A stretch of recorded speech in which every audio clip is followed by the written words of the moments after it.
J'ai donné la parole Alors, et le les regard. mammouths, justement, on ne peut pas ressusciter des mammouths. Alors, vous avez trouvé une astuce pour ressusciter les Ah bah mammouths, Didier moi Van non, Covelert? mais dans la réalité, oui, on est sur le point de le faire, notamment l'université d'Harvard, l'une des plus importantes du monde, avec le professeur George Church, qui est en train d'entreprendre la désextinction du mammouth. C'est-à-dire?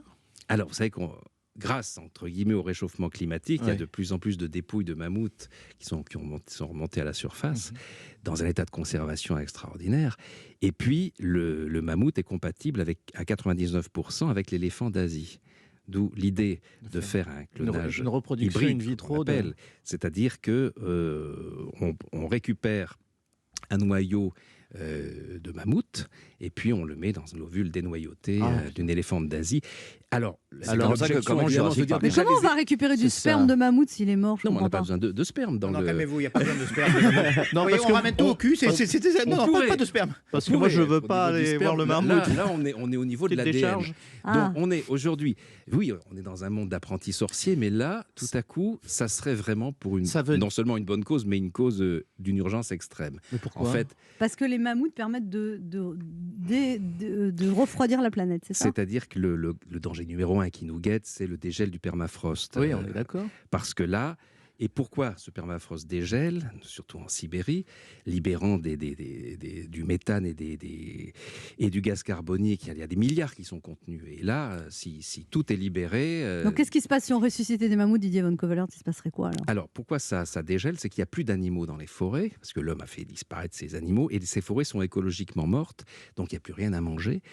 Et le fait que la neige ne soit plus remuée par les animaux, elle devient une espèce d'isolant thermique et qui empêche le sol de rester gelé en profondeur. Oui, il en faut et on a quelques-uns, là. cette excellente nouvelle, c'est que sur 20 km², ce qu'on appelle le Pléistocène Park, que je n'ai pas inventé, qui est dans le cadre du livre, eh bien c'est une zone où le plus grand chercheur écologique russe, Sergei Zimov, a réintroduit des animaux depuis 20 ans pour reconstituer l'écosystème de l'âge de glace, en fait. Mais sans mammouth. Pour l'instant, il n'y a pas de mammouth. Il y a les descendants des animaux qui peuplaient à l'époque. Et du coup, il a réussi à faire refroidir... Bisons, chevaux sauvages, Et ça fait refroidir de la 19 terre degrés le sol en 20 ans. En foulant le C'est sol. énorme. Oui, mais En le remuant, à la belle saison, les déjections on peut faire des animaux. Mais c'est il a fait ça que sur 20 km². Mais parce que Poutine lui a concédé 20 km². Et là, aujourd'hui, ça devient un projet planétaire. Mais pour aller au bout de tout cela, il faudrait remettre dans ces forêts celui qui était le roi de la steppe, le mammouth laineux, dont le volume, la puissance très grand, et la mammouth, résistance... Oui, mais Ouais. justement, le but, c'est quand même de détruire cette forêt. Ça paraît une aberration. C'est-à-dire, écologiquement, il faut détruire cette forêt pour que les graminées repartent, parce que cette forêt est morte. Ces arbustes n'ont que des feuilles sombres qui emmagasinent la chaleur. Il n'y a plus d'herbe, il n'y a que de la mousse avant l'arrivée des animaux. Et on a vu qu'en 20 ans, tout a changé sur 20 km². Donc là, et alors je suis content, depuis la parution du livre, évidemment, les gens pensent d'abord que j'invente, et puis après, ils regardent, et puis non.